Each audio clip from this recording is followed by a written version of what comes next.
Praise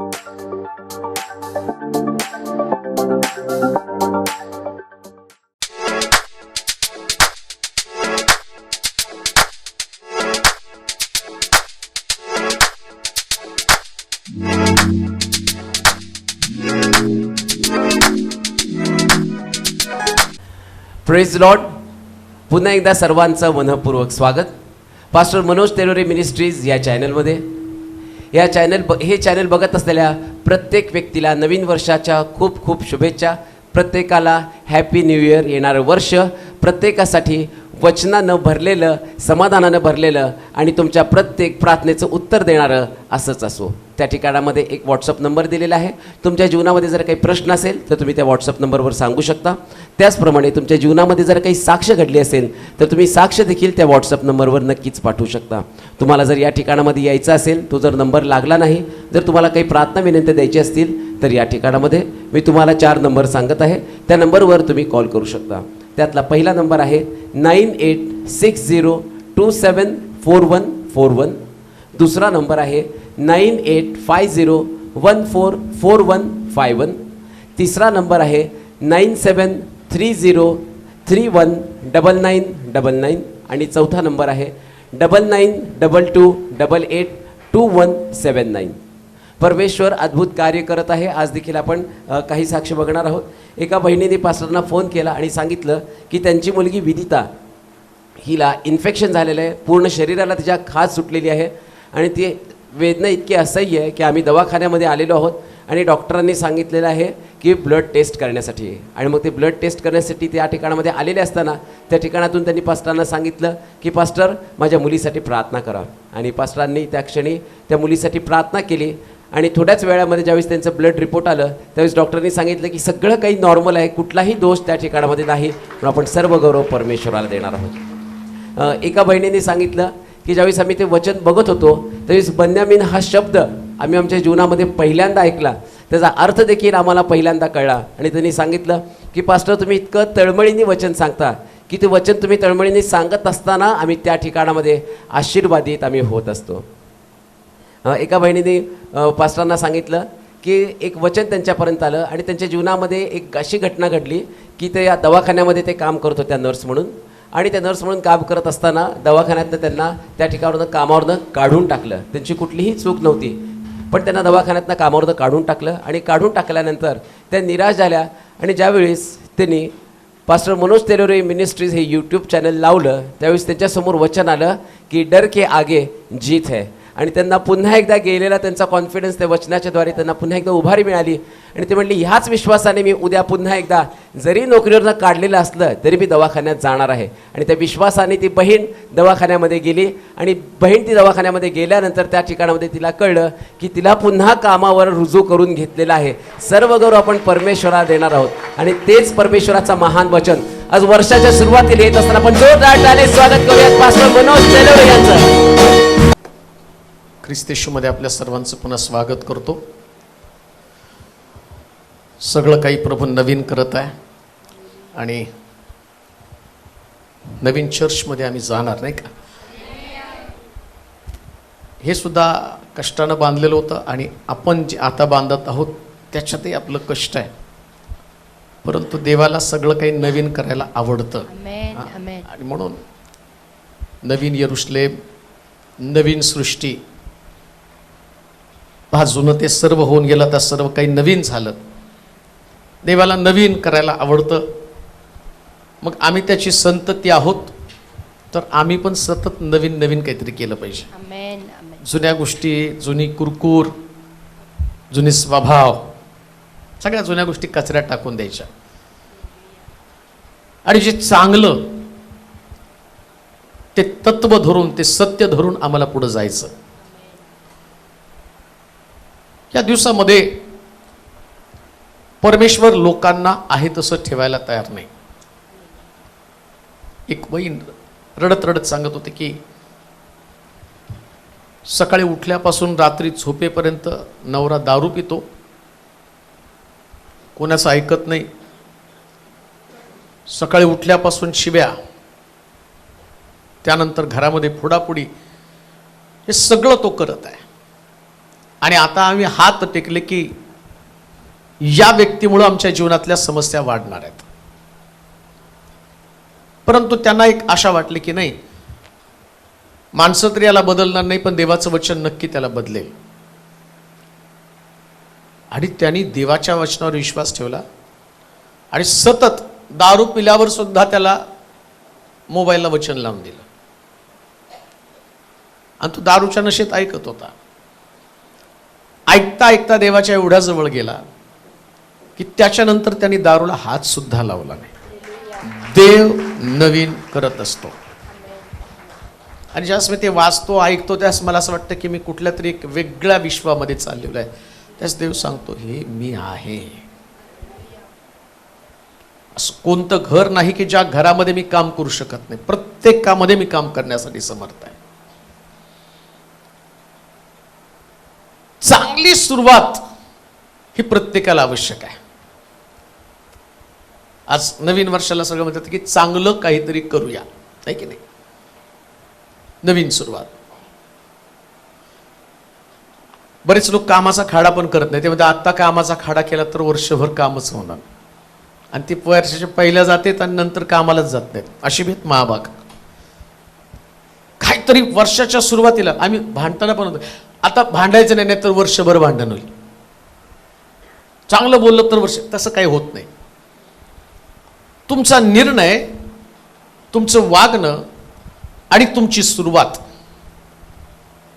फार सुंदर प्रभू वचन त्या नवीन वर्षा संबंधानं दिलेले की नवीन वर्षाची चांगली सुरुवात तुम्ही कशी करा. सगळ्याला वाटतं चांगली सुरुवात व्हायला पाहिजे, परंतु तुम्ही ठरवल्यानं काही घडणार नाही. कधी कधी आम्ही निर्णय घेतो की असं करू, काय करणार, रोज 2 अध्याय वाचणार, सकाळी उठल्यावरती मी प्रार्थना करणार. मग आमचा एक निर्णय असतो, या वर्षापासून 9:30ला चर्चला येणार, 2-3 रविवार येतात, त्यानंतर हवा फुस. मग त्याच्यानंतर काही कोणी त्या गोष्टीला महत्त्व दिलं जात नाही. मग 10 मिनिटं वेळ लेट, मग 20 मिनिटं लेट, मग अर्धा तास, 1 तास, कमी कमी करत करत पुन्हा पहिले 55, पुन्हा मग 23, मग 24, मग 25, मग 26, 27, एक दिवशी कबर. काही चेंजेस नसतात. सुरुवात कशी करणार आहात? सुरुवात चांगली करा. सुरुवात कशी करा? पण आता चांगली सुरुवात करायची कशी काय, हा प्रश्न आहे नाही का. काहीतरी फॉर्म्युला सांगा की आम्ही चांगली सुरुवात करावी. मी बसून तुम्हाला काही गोष्टी सांगितल्या तर कदाचित तुमच्यासाठी ती सुरुवात चांगली नसेल. पण ज्या देवानं या पवित्र शास्त्रामध्ये स्वतः देवाला सुद्धा चांगली सुरुवात करणं भाग पडलं गेलं. देवाला सुद्धा. उत्पत्तीच्या पुस्तकामध्ये आम्ही जाणार आहोत, त्याचा 1 अध्याय आणि त्याची 1 पासून 5 पर्यंतची वचनं आपण वाचणार आहोत. उत्पत्तीचं पुस्तक 1 अध्याय आणि त्याची 1 पासून 5 पर्यंतची वचनं. जगाची आणि मानवाची निर्मिती. जगाची आणि मानवाची निर्मिती. प्रारंभी देवानं आकाश व पृथ्वी ही उत्पन्न केली आणि पृथ्वी आकारविरहित व शून्य होती. जलनिधीच्या पृष्ठभागावर अंधकार होता आणि देवाचा आत्मा जलावर तळपत राहिला होता. तेव्हा देव बोलला, प्रकाश हो, आणि प्रकाश झाला. देवानं प्रकाश पाहिला की तो चांगला आहे. आणि देवानं प्रकाश व अंधकार हे एकमेकांपासून वेगळं केलं. देवाने प्रकाशाला दिवस व अंधकाराला रात्र म्हटले. आणि संध्याकाळ झाली व सकाळ झाली. हा पहिला दिवस 1 जानेवारी तो पहिला दिवस. आमचाही आज वर्षाचा पहिला दिवस आहे. परंतु ज्या पद्धतीनं देवानं या पहिल्या दिवसाला आकार दिला, तसाच आम्हाला आमच्या आत्मिक जीवनाला आकार द्यायचा आहे. कसा आकार दिला? असं लिहिलं, प्रभूनं पाहिलं ही सगळी पृथ्वी शून्य झाली आहे, तिचा आकारच बिघडून गेलेला आहे. आणि बिघडलेल्या आकाराला आता या सृष्टीला बनवण्याच्या कामाला देवानं सुरुवात केली. आणि शास्त्र सांगतं की त्यानं चांगल्या कामाला सुरुवात केली. चांगला दिवस म्हटलेला आहे, कान देऊ नये का? चांगल्या कामाची सुरुवात करत असताना ज्या पद्धतीनं परमेश्वरानं बिघडलेल्या सृष्टीला आकार दिला, चांगलं काम कोणतं माहिती का? जे बिघडलं त्याला आकार देणं हे चांगलं काम आहे. काही बिघडलेलं आहे, प्रत्येकाच्या जीवनामध्ये काहीतरी बिघडलेलं आहे, शून्य झालेलं आहे, झिरो. कदाचित प्रार्थनेचे जीवन बिघडलेलं असेल, देवाचे नाते, तुमचे देवाबरोबरची नाती बिघडून गेलेली असतील. कदाचित देवाबरोबर नातं चांगलं असेल पण माणसाबरोबर नाती बिघडलेली असतील. कदाचित आर्थिक परिस्थिती बिघडलेली असतील. कदाचित तुमचा विश्वास तो पण शून्य झालेला असेल.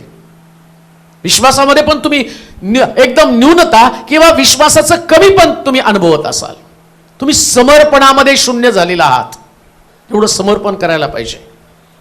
कदाचित तुमच्या त्यागामध्ये तुम्ही शून्य झालेला असाल. तुमच्याकडे सॅक्रिफाईस करण्याची वृत्ती नसेल.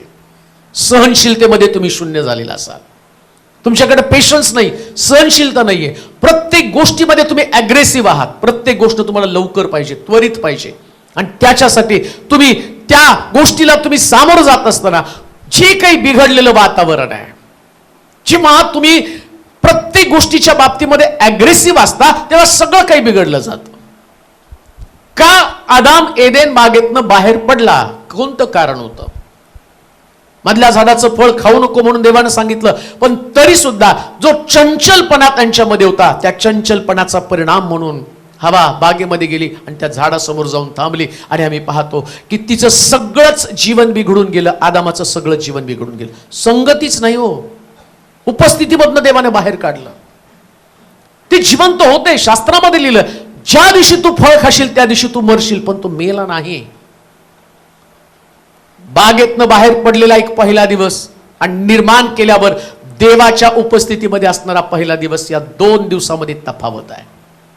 देवाच्या उपस्थितीमध्ये असणाऱ्या पहिल्या दिवसामध्ये देवानं सगळे अधिकार त्याला देऊन टाकले.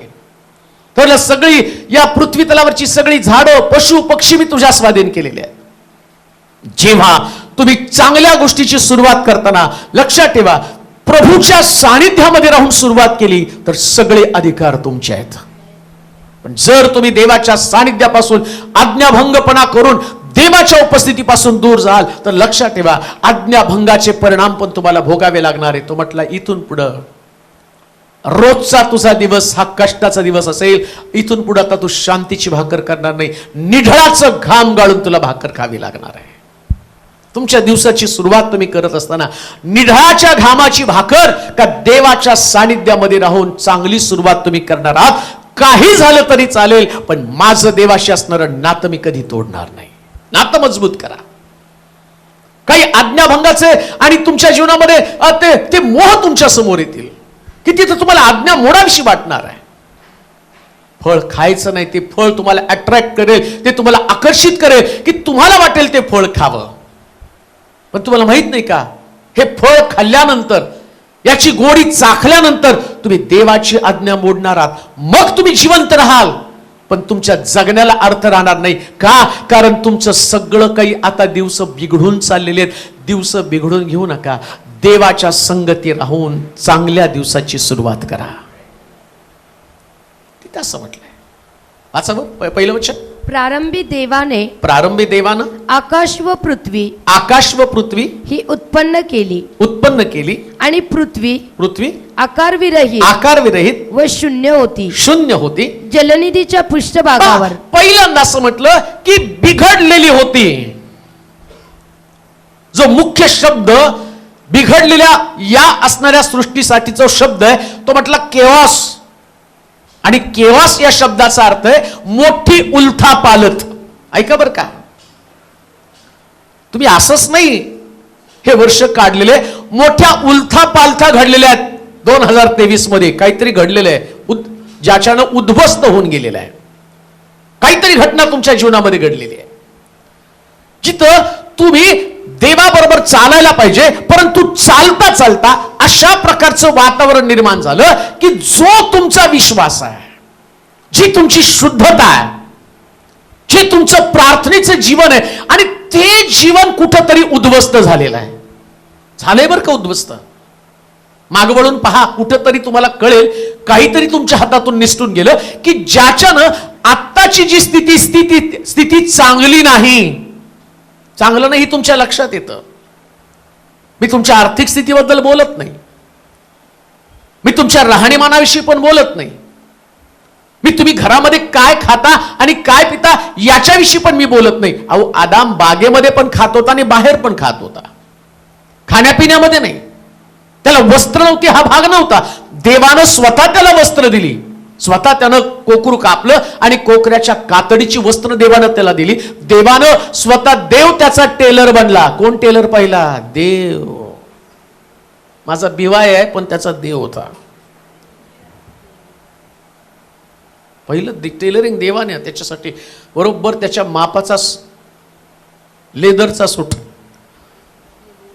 बकर कापलं, त्याची कातडीपासून सुंदर त्याच्या साच्याचा सूट बनवला. विचार करा, देव देव ज्याच्याविषयी आम्ही विचार करतो की तो देव इतका गौरी, तो पवित्र, तो सर्वश्रेष्ठ. पण एक गोष्ट तुमच्या ध्यानात येते का? नग्नता झाकण्यासाठी स्वतः देवानं त्याला कपडे दिले. किती सामान्य गोष्ट माणसासाठी तो करतो का? तर माणसाबरोबरचे त्याचे संबंध नीट राहावे. मुद्दा माझा लक्षात घ्या. चुकला, पाप केलं, पण पाप केलं म्हणून त्याला दंड देण्याच्या अगोदर देवानं त्याला कपडे घातले. का? नातं नाही तुटलं पाहिजे माणसाबरोबरचं. हा देवाचा स्वभाव आहे. बिघडलेली नाती नीट करण्यासाठी जसं तिथं कोकरा कापला ना, देवानं नातं नीट करण्यासाठी आदामाबरोबरचं, देव तिथंच म्हणू शकला असता, जाऊ दे, मला हा माणूस नको आहे, याचा संबंधच मला नको आहे, यांनी माझी आज्ञा मोडली. काही वेळेस काही गोष्टी तुमच्या जीवनात अशाच घडल्या ज्या तुम्हाला पसंत नव्हत्या, पण देवानं चांगल्या कामाची सुरुवात करताना काय केलं माहिती का? त्यानं आदामासाठी सुंदर वस्त्र, चर्मवस्त्र तयार केली आणि आदामाला घातली. का? तर आदामाचं आणि देवाचं नातं कायमस्वरूपी राहावं. जरी माझ्यापासून दूर असला तरी या वस्त्रानं त्याला स्वतःची आठवण यावी. देवानं दिलेले हे वस्त्र आहे. हे चांगलं काम आहे. आज जे तुम्ही आहात ना, तुमचं रायचियसनेस, तुमचं रिचनेस, तुमची ब्युटी, तुमची ताकद, तुमची शक्ती, या सगळ्या गोष्टीकडे पाहताना नवीन वर्षाच्या सुरुवातीला तुम्हाला हे कळलं पाहिजे, ही माझी ताकद नाही, देवानं दिलेली ताकद आहे. हे माझं आरोग्य नाही, हे प्रभूनं दिलेलं आरोग्य आहे. ही माझी नोकरी नाही, हा माझा जॉब नाही, हा प्रभूनं दिलेला जॉब आहे. जे माझ्याकडे ते माझं नाहीच आहे. याला म्हटलं देवाशी नातं नीट करणं, बिघडलेलं नातं नीट करणं. कधी कधी मीपणाचं भूत एवढं डोक्यावरती बसतं ना, त्याला मला माझ्याशिवाय अवतीभोवतीचं लोकच दिसत नाहीये. एवढं मी स्वतःमध्ये अडकून गेलेलं आहे. जेव्हा तुम्ही स्वतःमध्ये जास्त अडकता ना, तेव्हा देव लांबून तुमच्या सगळ्या हालचाली पाहत असतो, लांबून.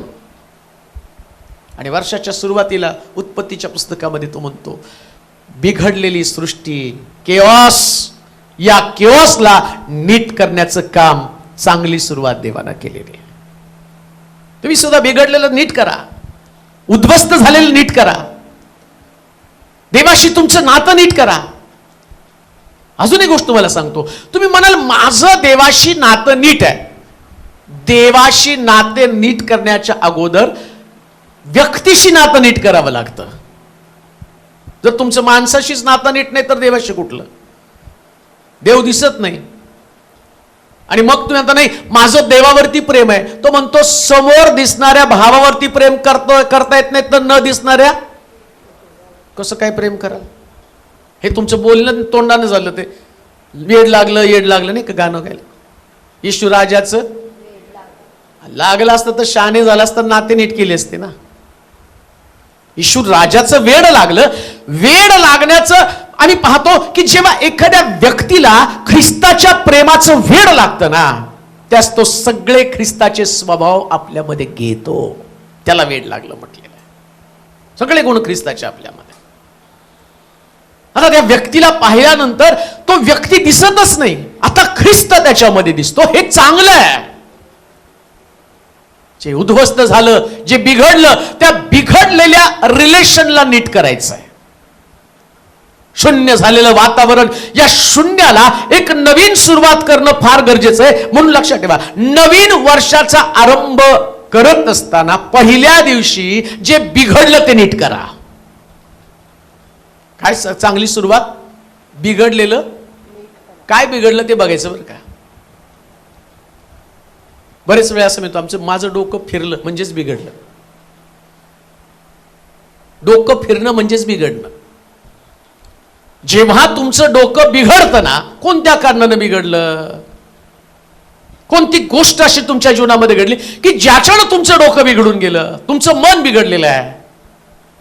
पूर्वीसारखं तुमचं मन पूर्वीसारखं नाही. पूर्वी जसं तुम्हाला देवाविषयीचं आकर्षण होतं, प्रभूविषयीचं प्रेम होतं, पूर्वी तुम्हाला सहनशीलता होती, आता ती सहनशीलता तुमच्याकडे नाही, म्हणजे बिघडलेलं आहे ना. पूर्वी खूप त्याग करायची वृत्ती होती, हसत हसत प्रश्नाला सामोरं जात होता. देवावरती तुमचं प्रेम असल्या कारणानं तुम्हाला कोणत्या गोष्टीचं वाईट नाही वाटलं. उपाशी राहिला तरी प्रभूची प्रार्थना करायची कधी नाही तुमची चुकली. आता देवानं सगळं तुम्हाला भरपूर दिलं, तरी सुद्धा तुम्ही देवाच्या जितकं जवळ पाहिजे तितकं जवळ नाहीये, बिघडलंय. तुम्हाला जेवढं देवाच्या जवळ पाहिजे होतं तेवढं जवळ तुम्ही नाही, हे वास्तव स्वीकारा आणि या बिघडलेल्या परिस्थितीला नीट करा. प्रियानो, चांगल्या कामाची सुरुवात, चांगला दिवस कोणता, चांगला दिवस म्हणजे कुठं बिघडलं ते त्यानं पाहणं गरजेचं आहे. देवानं पाहिलं, पृथ्वी बिघडून गेली आणि आज देव पाहतो. असं लिहिलंय उत्पत्तीच्या पुस्तकामध्येच, देवानं जगाकडे पाहिलं आणि तो म्हणतो सगळी मानवजात बिघडून गेली आणि मग तो म्हटला या जगाचा अंत करण्याचं माझ्या मनामध्ये आलं. ऐका, पहिली बिघडलेली सृष्टी देवानं रिपेअर केली, परंतु रिपेअर केलेली सृष्टी, या सृष्टीनं पुन्हा स्वतःला बिघडवलं, त्या देवानं त्या सृष्टीचा अंत केला. नोआच्या पुस्तकामध्ये जेव्हा तुम्ही रिपेअर होत नाही त्यास देव तुम्हाला उद्ध्वस्त करत असतो, हे लक्षात ठेवा.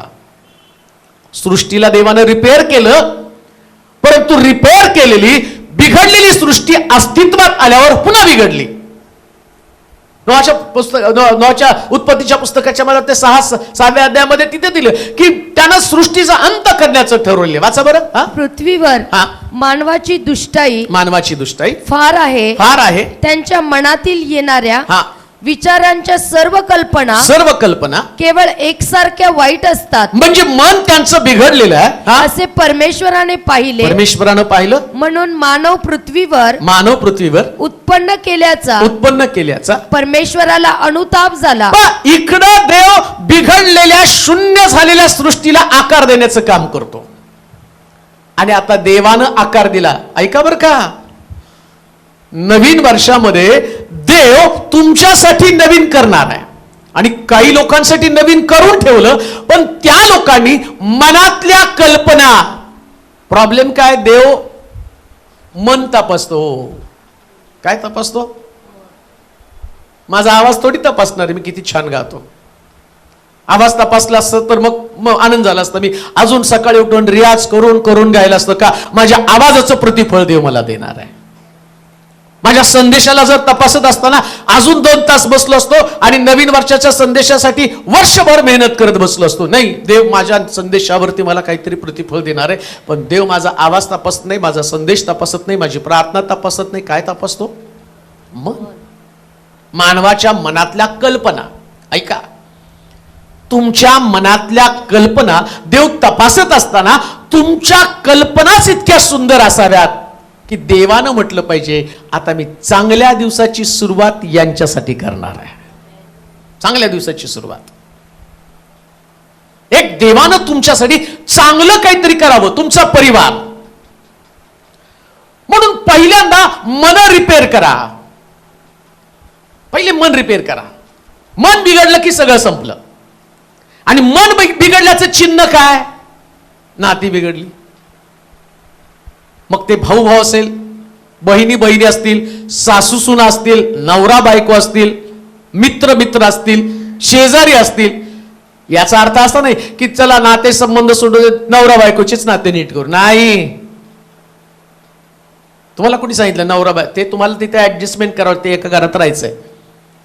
आणि आईने सांगितलं दिल्या घरी मर, नको म्हणते आता तुला परत कोण सांभाळणार आहे. लग्न लावून दिलं त्याच्यासाठी तुम्ही, परंतु स्वर्गामध्ये तुम्हाला पोचायचंय. तर पृथ्वी तलावर जिथं जिथं तुमचं नातं बिघडलंय, जिथं शून्य झालं, जिथं शून्य म्हणजे किंमत नसणं, काही नात्यांना तुम्ही किंमत दिली नाही, व्हॅल्यूज दिला नाही, शून्य किंमत त्याची करून टाकलेली आहे. मग चांगली सुरुवात कोणती? ज्या नात्याला तुम्ही शून्य करून टाकलं, या शून्य झालेल्या नात्याला पुन्हा प्रस्थापित करणं हे सगळ्यात चांगलं काम आहे. ही वर्षाची सुरुवात आहे. चांगली सुरुवात करताना शून्य नाते, आता त्या नात्याला किमती बनवा. नाती किमती आहेत. प्रत्येक नातं देवानं तुम्हाला दिलं ना, आणि ते नातं किमती नातं आहे. कल्पना मी पाहिलं, आणि बऱ्याच वेळा त्या गोष्टी मी तुम्हाला सांगितल्या की देवानं आदाम तयार करून ठेवला, पण आदाम तयार करत असताना त्याला एक पत्नी पाहिजे, म्हणजे पत्नीचं नातं आणलं. मग पत्नीचं नातं, पती पत्नी दोघ जण असताना देव त्यांच्यामध्ये जाऊन दोघांशी खेळत बसू शकला असता. हम दो हमारे दो, नाही का? दोन मुलं आहेत माझे, एक हवा आणि एक आदाम, त्यांच्याकडे बघत बसला असता. पण तो म्हटला नाही, फलद्रूप व्हा, भूमी व्यापून टाका. मग काईन आणि हबेल आला. आता काईन आणि हबेल येत असताना आदामाला तो त्या हवेला बोलतो की पुरुष आपल्या आईबापा सोडून आपल्या स्त्रीस, तिथं आईबापाचं नातं निर्माण केलं. काईनाचं आणि हबेलाचं भावाचं नातं निर्माण केलं. देव नाते निर्माण करतो, तशी देवानं निर्माण केलेली नाती ही किमती नाती आहेत. किमती नाती आहेत ती. शून्य करू नका कोणत्याच नात्याला. कोणत्याही नात्याला व्हॅल्यू नाही असं समजू नका. तुमच्यामध्ये नाती जी शून्य झाली, त्या शून्य नात्याला पुन्हा किंमत द्या आणि नाती स्थापित करा. दर्जा द्या, किंमत द्या. प्रभूनं निर्माण केलेली ती नाती आहेत. आणि म्हणून त्या कामाची सुरुवात करत असताना जे बिघडलं आणि ते सगळं काही आम्हाला नीट करणं, देवाच्या सहभागितेमध्ये येणं, हा प्रारंभ आहे, हा नवीन सुरुवात आहे. तिसऱ्या वचनाकडे आपण जाऊया. तेव्हा देव बोलला, प्रकाश हो. प्रकाश हो. आणि प्रकाश झाला. आणि प्रकाश झाला. दुसरी गोष्ट, चांगल्या दिवसाची सुरुवात. 1 जानेवारीला चांगल्या कामाची सुरुवात करताना, चांगलं काम करताना बिघडलं त्याला आकार देण्याचं काम करा. दुसरी गोष्ट, देव बोलला. काय केलं पाहिजे? चांगलं काम कोणतं? देवाच द्या सोडून. बोलणं. देव बोलला. आता जिथं आबोला धरला तिथं बोला. सगळ्यात चांगलं काम हे आहे. उत्पत्तीच्या पुस्तकामध्ये देव बोलला, पण आम्ही वर्षानुवर्ष बोलतच नाहीत. बोलणं तर सोडून द्या, तोंडही बघत नाही. आणि शास्त्र काय सांगतं? चांगलं काम कोणतं आहे? बोलायचं. काय बोलायचं? काय लिहिले वाचा? देव. तेव्हा देव बोलला, प्रकाश हो. प्रकाश हो. आणि प्रकाश झाला. याच्या अगोदर जर तुम्ही बघितलं तर असं लिहिलं, देवाचा आत्मा जलाशयावर तळपत होता. म्हणजे देव कित्येक शतक, कित्येक हजार वर्ष, मे बी जसं सायन्स सांगतं की आणि मिलियन्स वर्ष सृष्टीमध्ये काही नव्हतं, आणि अशाच प्रकारची सृष्टी होती. तिथं न बोलल्या कारणानं सगळं काही वातावरण तसंच होतं. ऐका, जी गोष्ट तुमच्या जीवनामध्ये मी सांगणार आहे, चांगल्या कामाची सुरुवात. नवीन वर्षाला तुम्ही चांगल्या कामाची सुरुवात कशी करणार आहे? देव जोपर्यंत बोलत नव्हता तोपर्यंत फक्त आत्मा जलाशयावर तळपत होता. 2023 वर्षामध्ये तुम्ही आला, पण तुम्ही काहीच न बोलल्यानं फक्त तुम्ही तळपतच राहिला. पण आता 2024 मध्ये तुम्ही आपल्या जीवना संबंधानं बोला. जसं देव बोलला, आकाश हो. तुम्ही म्हणा, ज्याला लेकरं नाहीत त्यांनी म्हणावं, गर्भधारण होणार आहे आणि प्रभू तिथं ते घडवणार आहे. ही चांगल्या कामाची सुरुवात आहे. बोललं पाहिजे ना. देवाला बोलणारे लोक आवडतात. तुमच्या जीवनाला आकार न येण्याचं कारण तुमचं बोलणं आहे. तुम्ही बोलत नाही म्हणून आकार त्या ठिकाणामध्ये येत नाही. तुम्ही सगळं काही देवावरती सोपवता. परमेश्वराची इच्छा असेल तर मला नोकरी लागेल, परमेश्वराची इच्छा असेल तर मी चांगल्या मार्कानं पास होईल, परमेश्वराची इच्छा असेल तर माझं लग्न होईल, परमेश्वराची इच्छा असेल तर अमक होईल तमक होईल. देव म्हणतो माझी इच्छा. त्या आंधळ्याला विचारलं तुला बरं होण्याची म्हणजे तू पहिले बोल तर ना, काय पाहिजे ते तर बोललं पाहिजे ना. म्हणून लक्षात ठेवा, जाताना बाहेर पडताना बोलत बोलत बाहेर पडा. ज्याला घर पाहिजे ना त्यांनी जाताना म्हटलं यावर्षी आहे बरं का माझं घर, पैसे नाही हे बोलू नका, देव आहे म्हणून बोला. देव आहे म्हणून बोललं पाहिजे. काय बोललं पाहिजे? जे आहे ते तुमचंच आहे. हम तो खुदा के बेटे सब कुछ हमारा है. फिर डर किस बात का है? हालेलुया. प्रश्न तो आहे की देव ते म्हणतो यांनी सगळं माझ्यावरती सोपवलंय. तुला अब्रामाला तो म्हणतो तुला काय पाहिजे? देवा मी निपुत्रिक आहे, सगळी संपत्ती आता त्या असणाऱ्या माझ्या चाकराच्या स्वाधी. अरे बोल ना मुलगा पाहिजे म्हणून. मी किती वेळा तर तुझ्या दारात आलो, एकदा पण तू म्हटला नाही सोनं चांदी सगळं मागितलं, तुला वाटलं फक्त मी हेच देतो आणि म्हणून तुझ्या घरामध्ये असणारी समस्या तू पाहिलं. आणि आम्ही पाहतो आलिशा सुद्धा शुनेम या ठिकाणच्या थोर स्त्रीकडे जातो आणि तिला बोलतं करतो, बाई तुझ्या मुद्दा म्हणतो तुझ्या नवऱ्याला गव्हर्नमेंट जॉब देऊ का? ती म्हटली नको. आमच्या सोलापूरच्या बायका असतं तर पहिल्यांदा म्हणले असते नाही गव्हर्नमेंट जॉब द्या नंतर लेकराचं बघू. पण ती फार हुशार होती. तिथली बाकीचं नकोय मला, बोलली होती मला मुलगा पाहिजे. नवीन वर्षाच्या सुरुवातीला जसं देव बोलला तसं बोला. देव बोलला आकाश हो आणि आकाश अस्तित्वात आला. वर्षाच्या सुरुवातीला तुम्हाला बोलायचं म्हणा मला गव्हर्नमेंट जॉब मिळणार आहे. म्हणा हो आमीन म्हणून काय होणार आहे? ज्याला म्हणायचं त्यांनी म्हणा मला गव्हर्नमेंट जॉब पाहिजे. तर जाताना बोलायला तुम्हाला काय पैसे पडतात आणि त्याला कशाला घाबरता? असं तो देणारा देव आहे, तो नाकावर टिचून देणार आहे समोरच्या व्यक्तीच्या. देव बोलला. चांगली सुरुवात. आत्मा जलाशयावर तळपत होता, देवाला त्याच्या शब्दातली ताकद अजून लक्षात आली नव्हती. तो आत्मा जलाशयावर तळपत होता आणि तळपता तळपता देवाने विचार केला आता बोलावं आकाश हो. वाचा वचन तसं तिसऱ्या वचनामध्ये. तेव्हा देव बोलला प्रकाश हो आणि प्रकाश झाला. प्रकाश झाला. देव नुसता बोलला प्रकाश हो. पहिल्या दिवसाची सुरुवात बरं का. देव म्हटलं चला बोलून बघू प्रकाश होतो का. आणि देवानं म्हटलं प्रकाश हो. देव म्हटलं अरे प्रकाश झाला की. नवीन वर्षाची सुरुवात करता बोलून तर बघा. असं बोला ना की त्या बोलल्यानं तुम्हीच शॉक होऊन जाताल. अरे जे माझ्या बोलण्यानं अस्तित्वात येतं ही चांगली सुरुवात आहे. चांगली सुरुवात आहे तुमच्या जीवनाची. काहीतरी नकारात्मक निराशेचं दुःखी होणारं तुम्हाला खिन्न कष्टी करणारं अशा प्रकारचं बोलू नका. पॉझिटिव्ह बोला आपल्या जीवना संबंधानं. आणि बोलत असताना जे तुम्ही बोलणार ते अस्तित्वात आणण्याचं काम देव करणार आहे. म्हणून जसं देव बोलतो तसं बोला. लोक बोलतात तसं बोलू नका. लोक येऊन तुम्हाला आता विचार करा समजा अब्राम देवाशी बोलायला लागला आणि बोलता बोलता सारेने ऐकलं काय नवऱ्याचं डोकं फिरलं, लेकरू मागायला लागले बघा. आणि विचार करा तिने जाऊन शेजाऱ्यांशी चर्चा केली असती माझ्या नवऱ्यानं देव भेटला आणि लेकरू मागितलं. त्या बायका काय म्हणले तुझा नवरा येडा तू बी येडी. ह्या वयात तुम्हाला लेकरं होणार आहेत का? परंतु साऱ्याने गडबड करायची ती केलीच.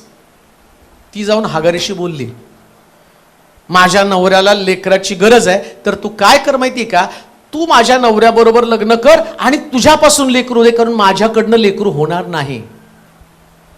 आता देव बोलला अब्रामापासून लेकरू देणार म्हणजे त्याला अब्रामाला मग त्या हगारेपासून पण लेकरू मिळालं. आता सारेच्या लक्षामध्ये आलं देवाच्या शब्दाची ताकद हगारेमध्ये काम करते, मग माझ्यात काम का करणार नाही. आणि शास्त्र सांगतं इकडं तिचे विचार बदलले आणि देवानं तिला इसहाक दिला. माझं सांगणं तेच आहे, तुम्ही बोलाल आणि तुमच्यासाठी सुद्धा एक सुंदर आशीर्वाद मोकळा होणार आहे. वर्षाच्या सुरुवातीला बोला. चांगलं बोला तुमच्या लेकरां संबंधानं, घरा संबंधानं, स्वतःच्या भविष्या संबंधाने, स्वतःसाठी पण चांगलं बोला. वर्षाच्या सुरुवातीलाच म्हणायचं नाही शुगर वाढली, बीपी वाढलं, हे झालं, कंबर दुखली, हे झालं, ते मला कोणी बघतच नाही. नाहीच बघणार. असं बोलायचं ना, घरी गेल्यावर सगळ्याच्या छातीवर बसून मी करून घेणार. बोला ना, बोलायला काय होतं त्याला? कोणाची ताकद आहे तुम्हाला अडवायची?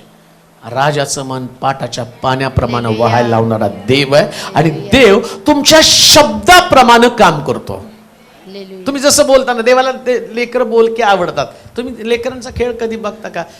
तुम्ही तू ते पोएम म्हण ना, मग मी तुला चॉकलेट देते. ते गाणं म्हणतो, डान्स करून दाखव, मग तुला चॉकलेट देते. तुम्ही ऑलरेडी घेऊन आलेला असता. तुम्ही काय बाजारात जाऊन घेऊन येत नाही चॉकलेट. तुमच्या बॅगमध्ये, तुमच्या पर्समध्ये, तुमच्या पॉकेटमध्ये कुठंतरी, सूरजची बॅग कुठे, त्याच्यातले असते काय काय असतं त्याच्याकडे बरोबर. तुम्हाला कधी जर कुठं गावाला जायचं त्यांना घेऊन जा. एवढा चिमणचार असतो की विचारायला नको, असतं त्या बॅगमध्ये. मग विचार करा, तुम्ही बोलतं करता, जसं तुम्ही त्यांना बोलतं करताना त्यांनी बोलल्यावर कौतुक म्हणून तुम्ही त्यांना गिफ्ट देता. देवाचं पण तसंच आहे. वर्षाच्या सुरुवातीला कोण तर बोलेल आणि वर्षाच्या एंडला त्याच्याकडे ते आशीर्वाद असणार आहे. ही तुमच्या कामाची चांगली सुरुवात आहे. देव बोलला, हो तुम्ही देवासारखं बोला. जे अस्तित्वात नाही त्याला अस्तित्वात आणण्याची क्षमता तुमच्या शब्दामध्ये आहे. जे अस्तित्वात नाहीये, नाही त्या गोष्टीविषयी बोलत बसू नका. आता देवाने म्हटलं पाहिजे आकाश नाही, प्रकाश नाही, कशाला प्रकाश प्रकाश मी बोलायचा आहे? प्रकाश नव्हताच. पण देवाला माहितीये प्रकाश आणण्यासाठी माझा शब्द पुरेसा आहे. प्रकाश आणण्यासाठी शब्द जे नाही त्याला तुमचा विश्वासाचा शब्द अस्तित्वात आणणार आहे. देव पहिल्यांदा बोलला प्रकाश हो, आणि त्यानं त्या शब्दातली ताकद ओळखली. मला वाटतं एक वचन अजून वाचा, प्रेषितांच्या कृत्याच्या 3 अध्यायाच्या 1 पासून 9 पर्यंतच्या वचनामध्ये. प्रेषितांचं कृत्य 3 अध्याय 1 ते 9 पर्यंतच्या वचनामध्ये पहा. हा,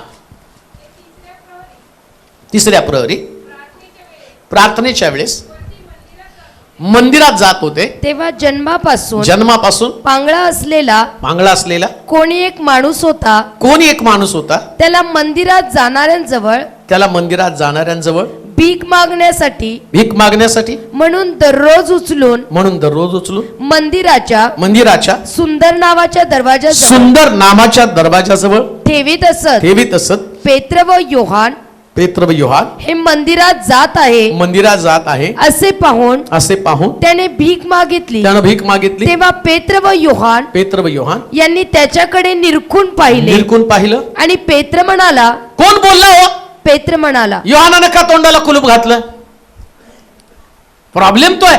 चमत्कार सगळ्याला पाहिजे, पण बऱ्याच लोकांना असं वाटतं पाळक साहेब तुम्ही जरा चांगली प्रार्थना करा. तुम्ही जरा चांगली प्रार्थना करा. ऐकवतो तुम्हाला माझ्याकडचे रेकॉर्डिंग. जरा चांगली प्रार्थना करा. आता चांगली न वाईट प्रार्थना काय? बरं, प्रार्थनाच करायची तर मी वाईट कशाला करेल? चांगलीच करेल ना. परंतु प्रॉब्लेम चांगल्याने वाईटच्या प्रार्थनेचं काय माहिती का? तुम्ही जे बोलताना तुमच्या बोलण्यातली ताकद तुम्हाला समजली पाहिजे. हा पेत्र येशूला सुद्धा बोलला होता, मी तुझ्या बरोबर मरायला तयार आहे. आणि याच शब्दाच्या द्वारे ऐका, सगळ्याच असणाऱ्या शिष्यांमध्ये येशू पेत्राला ती सेवा देतो. कोणती सेवा? तो म्हटला तू चांगला आहे तर तुझ्या मनानं पाहिजे तिकडे जाशील, पण जेव्हा तू म्हातारा होशील, तुझी इच्छा नसताना दुसरे लोक तुला हाताला धरून त्या ठिकाणामध्ये, एवढी प्रभावी सेवा 12 शिष्यांमधल्या एका शिष्याला मिळाली, पेत्राला मिळाली. का तर पेत्र बोलला होता मी तुझ्यावर मरायला तयार आहे, आणि त्याच्या बोलण्यामुळेच त्याला ती सेवा मिळाली. आणि आता पण ती गोष्ट घडलेली आहे. योहान पण आहे, पेत्र पण आहे. मंदिरात गेला, मंदिराच्या बाहेर अनेक वर्ष एक लंगडा भिकारी, प्रार्थनेच्या समय लोक जात होते पण बोलत कोणी नव्हतं. पहिल्यांदा पेत्र बोलला आणि लंगडा चालला. हो, पहिल्यांदा पेत्र बोलला आणि लंगडा चालला. ते सोलापूरच्या या शिलो चर्च मधल्या परिवारांनो, एक गोष्ट लक्षात ठेवा, वर्षाच्या सुरुवातीला मंदिराच्या बाहेरच्या लोकांसाठी बोला. का? ज्यास तुम्ही बोलाल त्यास ते मंदिरात उड्या मारत येतील. हे सगळ्यात चांगलं काम आहे. दुसरं चांगली सुरुवात कोणतीच असू शकत नाही. ही सगळ्यात चांगली सुरुवात आहे. तुमच्या शब्दानं लोक उड्या मारत मंदिरामध्ये येणार आहेत. उड्या मारत मंदिरामध्ये येणार आहे. बोलून तर बघा एकदा. जस्ट म्हणा चला चर्चला आपण जाऊ, चर्चमध्ये या, देवाचं वचन ऐकण्यासाठी. आल्यावर बरोबर देव परिवर्तन करतो. इथली संगती, इथला सहवास, प्रभूची उपस्थिती त्या व्यक्तीला पहिल्यासारखं ठेवत नाही. त्याचं विचार, त्याचं जीवन या सगळ्यामध्ये बदल करून टाकतो. कारण तो देव आहे. आणि म्हणून तो बोलला, तुम्हाला सुद्धा चांगल्या दिवसाची सुरुवात करताना चांगलं बोला. व्यर्थ बोलू नका, बडबड करू नका, चांगलंच बोलायचंय. तुझं कल्याण हो, काय बोललं पाहिजे? द्या म्हणजे तुम्हास बोट नका मोडू. महाराज चिराई असा, काय दानिएलाचा शब्द. महाराज तो बोलतो म्हणून त्याला वाघ सुद्धा खात नाही. का तर त्याच्या तोंडात तेच होतं, काय? सगळ्यांनी जिवंत राहावं, म्हणून वाघ त्याला खाऊ शकत नव्हता. तो म्हटलं याच्यामध्ये जीवन आहे, मी याला कसं काय मारू? टाकणाऱ्या लोकांमध्ये मरण होतं, म्हणून ज्यांनी टाकलं त्यांना टाकल्यावर त्या वाघानं खाऊन टाकलं, सिंहानं त्यांना खाऊन टाकलं. कारण त्यांच्यात मरण होतं. तुमच्यामध्ये जीवन आहे, तुमच्यामध्ये जीवन आहे. जीवनाचे शब्द बोला, चांगले शब्द बोला. तिथं असं म्हटलं की तो देव बोलला, आम्ही सुद्धा बोलणार आहोत. हा दुसरा मुद्दा. तिसरा मुद्दा चौथ्या वचनाकडे जाणार आहोत. हा, देवाने प्रकाश पाहिला, देवानं प्रकाश पाहिला की तो चांगला आहे, तो चांगला आहे. आणि देवानं प्रकाश व अंधकार हे एकमेकापासून वेगळे केले. तिसरा मुद्दा, चांगल्या कामाची सुरुवात, चांगल्या दिवसाची सुरुवात करत असताना, परत वाचा वचन. देवानं काय पाहिलं? देवाने प्रकाश पाहिला. काय पाहिला? देवानं प्रकाश पाहिला. आणि काय लिहिले त्या ठिकाणात? तो चांगला आहे. काय चांगला आहे? प्रकाश. चांगल्या कामाची सुरुवात करताना फक्त चांगलं बघा. अंधार वाईट आहे, पण देवाने अंधार नाही बघितला, त्याने काय बघितला? प्रकाश. लक्षात ठेवा, नेहमी चांगलं बघणं म्हणजे चांगल्या कामाची सुरुवात आहे. नवीन वर्षाच्या सुरुवातीला चांगलं बघूया सगळ्यांमध्ये. अंधार वाईट आहे, पण वाईट गोष्टींना बघत बसू नका ना. काही लोकांमध्ये काही गुण वाईट असतील. देवानं अंधार पाहिला, पण त्याने अंधाराचा उल्लेख सुद्धा केला नाही. अंधार वाईट आहे म्हणून त्यानं नाही सांगितलं. त्याला माहितीये वाईट नाही पाहायचं. काय तुमच्या जीवनात संबंधाने चांगलं गोष्ट कोणती? तुमच्या जीवनात काही ज्या घडामोडी घडलेल्या असतील, काही तुमचे अनुभव असतील, ते वाईट असतील, अंधकारासारखे असतील. काही तुमचे व्यक्तिगत अनुभव सगळे वाईट आलेले तुम्हाला. कोणी तुमच्याशी वाईट व्यवहार केलेला आहे, चांगला व्यवहार नसेल केला तुम्हाला. परिवारातले लोक असतील, तुमचे नातेवाईक तुमच्याशी वाईट वागले असतील, पण देव चांगलं पाहतो ना, मग तुम्ही चांगलं पहा ना. त्यांनी जेव्हा तुमच्या मदतीला धावून आले, तो दिवस तुम्ही स्मरणात घ्या. अंधकार होता म्हणून प्रकाशाला किंमत आहे. जगामध्ये वाईट लोक आहेत म्हणून चांगुलपण आम्हाला समजतं, म्हणून चांगल्याच गोष्टी आम्ही पाहिल्या पाहिजेत. एकमेकाचं चांगलं पहा. देवानं प्रकाश चांगला आहे पाहिलं, तसं तुम्ही एकमेकाचे चांगले गुण का पाहू शकत नाही? का ऍप्रिशिएट करू शकत नाही? का एकमेकाची किंमत करू शकत नाही? तो वाईट वागला, ती वाईट वागली, याच्या संबंधानं तुम्ही बरेच दिवस ते चर्चमध्ये वेळ खर्च करता. परंतु देवानं किती चांगली नाती, किती चांगले लोक तुम्हाला दिलेले आहेत, आणि त्यांचा विचार तुम्ही कधी करत नाही का? मी नेहमी मंडळीकडे पाहताना लोकांना म्हणतो, देवाने खूप चांगली मंडळी दिली. मग काय खरंच चांगली आहे का? काही वाईट गुण त्यांच्यामध्ये नाहीत का? काही स्वभाव सगळ्यांचे सारखेच आहेत का?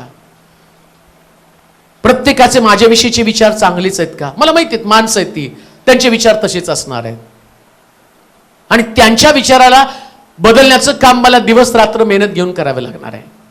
पण मी नेहमी त्यांच्याकडे चांगलं बघितलं, का तर मला माहिती आहे देव आम्हाला चांगलं शिकवतो, मग आम्ही चांगल्याच गोष्टी बोलल्या पाहिजेत. माणसं आहेत चांगल्या वाईट गुणांनी परिपूर्ण असणार आहेत. त्यांच्यामध्ये जोपर्यंत प्रभू येशू ख्रिस्त येत नाही तोपर्यंत ती परिपूर्ण कधीच होणार नाही. त्यांच्यामध्ये वाईट गुण असणार आहेत, काही स्वभाव असणार आहेत. बरं, त्या स्वभावाला तुम्ही त्यांना ठेवून ठेवून आपोआप ते चांगले बनणार आहेत, आणि त्यांना चांगलं करण्याचं काम तुम्हाला करावं लागणार आहे. अजून एक गोष्ट तुम्हाला सांगू का? 12 शिष्य येशूच्या बरोबर होते, एक पण चांगला नव्हता. हो, यहुदा चोर आहे, पेत्र शिवीगाळ करणार आहे, योहान रागिष्ट आहे, थोमा अविश्वासू आहे, बाकीचे शिष्य लांब लांब पळणार आहेत. वधस्त मारुती क्रुसावरती येशूला देण्याच्या एक पण शिष्य जवळ नव्हता. मग सगळे कसे होते? एकदम बिथरलेल्या अवस्थेमध्ये होते. कुणाचंच कुणाशी चांगलं ताळमेळ नव्हता. पण तरी सुद्धा देवानं येशूनं त्यांच्यातलं चांगुलपण पाहिलं. कोणतं चांगुलपण पाहिलं? तो म्हटलं, योहानाला इतका राग असला तरी वधस्तंभाच्या पायथ्याजवळ शेवटपर्यंत तोच थांबणार.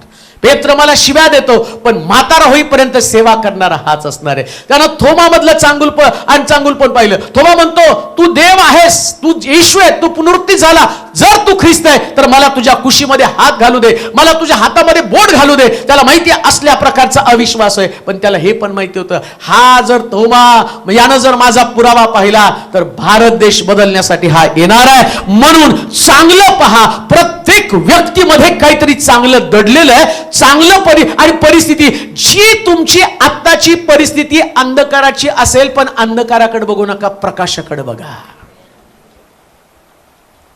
आत्ताच नका पाहतो मी, अंधार आहे पण प्रकाश आहे, प्रकाशाकडे बघा ना. काय वाचा बरं ते वचन? देवाने प्रकाश पाहिला, देवानं प्रकाश पाहिला की तो चांगला आहे. तो कसा आहे? चांगला आहे. चांगला आहे. ऐका, चांगल्या दिवसाची सुरुवात, जे चांगलं आहे ते पाहायला सुरुवात करा. अजून एक वचन वाचा उत्पत्तीच्या पुस्तकामध्ये. चांगलं पाहणं किती गरजेचं आहे. 30वा अध्याय आणि त्याची 37 ते 39 वचन पहा. उत्पत्तीचं पुस्तक 30वा अध्याय 37 ते 39 पहा. चांगलं पाहणं किती गरजेचं आहे. मग याकोबानं लिबने, बदाम आणि अर्मोन या झाडांच्या हिरव्या व कोवळ्या छड्या काढल्या व त्या सोलून पांढऱ्या पट्ट्या पाडिल्या आणि त्यांच्या अंतरसालीचे पांढरे अंग उघडे केले. 42-43 वचन. मेंढ्या निर्बळ असल्या म्हणजे त्या छड्या त्यांच्या पुढे तो ठेवीत नसे. या प्रकारे दुबळ्या त्या लाबानाच्या व धष्टपुष्ट ते याकोबाच्या झाल्या. अशा रीतीने तो मनुष्य फार संपन्न झाला. तुम्हाला संपन्न होण्याचं सिक्रेटच पाहणं आहे. देवानं पाहिलं प्रकाश चांगला आहे. इकडं या ठिकाणामध्ये याकोब आणि त्याचा सासरा या दोघांमध्ये एक देवाणघेवाण होती. याकोबाच्या सासरा त्याला काय सांगतो माहिती का? लाबान त्याला म्हणतो, एक काम कर, आता तुझं आणि माझं, तू फार वर्ष माझी सेवा चाकरी केलेली आहे, तर आता तुझ्या मेंढ्या आणि माझ्या, तू माझ्याकडे चाकरी केली ना, तुला तुझ्या मेंढ्या घ्या आणि मला माझ्या मेंढ्या. तो म्हटलं, एक काम करा, ज्या ठिपकेदार मेंढ्या माझ्या आणि ज्यांना ठिपके नसतील त्या सगळ्या मेंढ्या तुमच्या. आता याकोबाला प्रश्न पडला, या ठिपकेदार मेंढ्या जन्माला आणायच्या कशा? त्यांनी काय केलं? काठी काढली, त्या काठीला सोललं आणि काठीवरती ठिपके मारले आणि त्या ज्या मेंढ्या त्या पानवठ्यावरती आल्यावर त्या काठ्या समोर ठेवायच्या आणि मेंढ्या काठ्या बघत होत्या. तर मेंढ्यांना गर्भधारण होताना ज्या काठ्या त्यांनी पाहिल्या आणि तसलं गर्भधारण त्यांना झालं. काठ्या पाहिल्यावर आतमधल्या मेंढ्या सुद्धा ठिपकेदार झाल्या. लक्षात घ्या, या नवीन वर्षात तुम्हाला गर्भधारण होताना तुम्ही काय पाहता तसलं गर्भधारण तुम्हाला होणार आहे. म्हणून चांगलं पाहायला सुरुवात करा. तुम्ही जर सगळं वाईटच बघायला सुरुवात केली तर चांगलं कसं जन्माला येणार आहे? देवानं पाहिलं प्रकाश चांगला आहे. देवानं पाहिलं प्रकाश चांगला आहे. प्रत्येक प्रतिकूल परिस्थितीला चांगल्या नजरेतनं बघा. आत्ताची परिस्थिती तुमची प्रतिकूल आहे, कदाचित ती चांगली नसेल, अंधार असेल, पण अंधारामध्ये तो प्रकाश लक्षात घ्या की तो चांगला आहे. चांगल्याच गोष्टी बघा आणि चांगल्या गोष्टी लोकांना दाखवा. मी तुम्हाला गेल्या वर्षी चर्च बांधायचं चांगलं दाखवलं आणि चांगलं दाखवताना आपल्याकडं 1 कोटी जमणार नव्हते. त्यावेळेस लोखंडेंनी सांगितलं की 1 कोटी लागणार आहेत. त्यास माझं डोकं फिरलं होतं. 1 कोटी एवढे पैसे कसे आणि आणायचे कुठून? बरं, आपली मंडळी देऊन देणार किती? तुमची ताकद आहे, त्याला मर्यादा आहे. किती देणार आहे तुम्ही? 30 लाख. त्याच्या पलीकडे तुम्ही कसं देऊ शकता? परंतु या काठ्या युट्यूबच्या माध्यमातून सगळ्यांसमोर ठेवून टाकल्या. त्या काठ्या ठेवून टाकल्या. ज्यांनी पानवठ्यावरती आले सगळ्यांनी पाहिल्या आणि तिकडून पैसे यायला सुरुवात झाली. जे तुम्ही लोकांसमोर ठेवाल तेच जन्माला येणार. लक्षात ठेवा, तुम्ही सुद्धा एकमेकांसमोर तेच विजन ठेवा. ठिपकेदार, हे चांगलं आहे. एकमेकाला या वर्षामध्ये भेटताना त्यांना तुम्ही मंडळीचं एक सुंदर विजन दाखवा. चांगलं विजन. कोणतं चांगलं विजन? आत्ता ज्या आहेत ना, वरच्या खुर्च्या भरून खालच्या खुर्च्या भरल्या पाहिजे एवढे ठिपके एकमेकासमोर मांडून ठेवा. हे विजन असलं पाहिजे तुमचं. आम्ही नाही, आता मी बांधताना त्यांना म्हटलं की बरेच लोक याचं काय करणार. मी म्हटलं नाही, ज्यांना ज्येष्ठ लोकांना वर येत आहेत आता लिफ्ट त्यांच्यासाठी करतोय, पण अजून ज्येष्ठ आले आत वरती पण जागा नाही, तर म्हटलं आम्ही खाली स्क्रीन लावणार आहोत आणि इथं लोकांना बसवणार आहोत. का तर आम्हाला एकाच पाळीत सगळी चर्च घ्यायचे. आमचं विजन मोठं आहे. काय, येणाऱ्या दिवसामध्ये लोक इतक्या मोठ्या प्रमाणात यावे आणि ते लोक येण्यासाठी तुम्हाला काठ्या घेऊन जाव्या लागणार आहे. तुम्हाला कोण भेटल्यावर त्या काठ्या त्यांच्या समोर दाखवा. त्यांना ते नका सांगू आमचं एसी चर्च आहे. त्यांना हे सांगा, या चर्च मध्ये चांगला देव आहे. या चर्च मध्ये तुमच्या प्रश्नाचं उत्तर आहे. या चर्च मध्ये तुमच्या समस्येचं निराकरण आहे. या चर्च मध्ये तुमच्यासाठी समृद्धी आहे. या चर्च मध्ये तुम्हाला आणि प्रत्येक आशीर्वाद देव देणार आहे. इकडं याकोब चांगलं त्याच्या मेंढ्यांना दाखवत आहे. तुम्ही तुमच्या लेकरांना नवीन वर्षात चांगलं दाखवा. सकाळी उठल्यापासून त्याला तू मठ्ठ आहे, तू डच आहे, तुला अक्कलच नाही आणि तुला कब्बशाच धुवायच्या, तुला मेंढरच देणार आहे आणि तू ना प्रार्थना तर पाळकाला सांगायचं चांगल्या मार्काने. सकाळी उठलं त्याला म्हणायचं यावर्षी तू नापासच आहे, दाखवा काठीन घ्या नापास करून. चांगलं बोला, चांगल्या काट्या ठेवा. त्याला बोलताना सांगायचं, त्याच्या स्वप्नाला जोर द्या.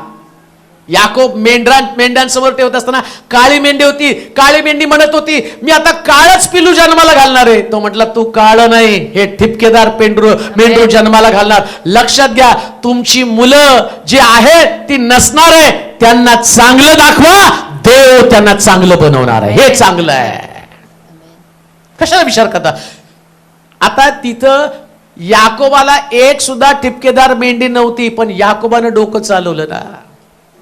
मी म्हणतो माझ्या चर्चमध्ये एवढे बुद्धिमान नसतील लेकरं, पण माझं विजन आहे की इथं डॉक्टर, इंजिनियर, लॉयर्स, पॉलिटिशियन कोणतं निवडून पण येणार आहे. आमचा येणार आहे बरं का.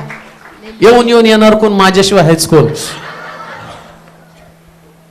घडवणार आहे प्रभू. ते शिलोचा इतिहास राहील. याच्यामध्ये मोठमोठे राजकारणी त्यांना प्रार्थना करून घ्यावी लागणार आहे. वेगवेगळ्या ठिकाणातनं लोकांना यावंच लागणार आहे. अजून एक गोष्ट तुम्हाला सांगू का, मागच्या इलेक्शन मध्ये राष्ट्रवादी कुठंच आली नाही, काँग्रेस पण कुठंच आले नाही निवडून, पण आपल्या चर्चमध्ये जे 3 लोक प्रार्थनेसाठी आले, फक्त हे 3 लोकच निवडून आले. हे देव आम्हाला सांगतो हे तुम्ही करू शकता.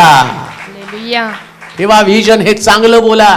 बोलताना सुद्धा घाबरू नका की प्रभू ते करणार आहे. आम्हाला त्या ठिकाणामध्ये कोणाची पर्वा करण्याची गरज नाही. का, कारण देव हे करण्यासाठी समज. चांगलं सगळं ठिपकेदार ठिपकेदार ठिपकेदार बोलायचं.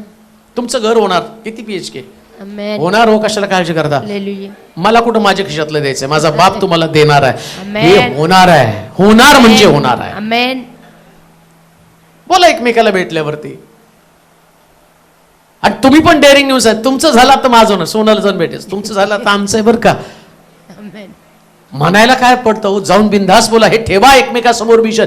तुम्ही जसं ठेवत जाल ना, तसं वर्ष संपता संपता संपता संपता कुणाला भेटायला गेला ना, कुणाला लेकरू आहेत त्यांचं लेकरू पाहिलं, आता यावर्षी आमचा नंबर आहे असं म्हणायला काय पडतं. हे विजन ठेवाल आणि तुम्हाला दिसेल की आशीर्वाद देवानं तुम्हाला दिलेला आहे. हे चांगलं आहे. लक्षात ठेवा. तिसरी गोष्ट वाचूया, चौथी गोष्ट वाचूया. चौथंच वचन. देवाने प्रकाश पाहिला की तो चांगला आहे.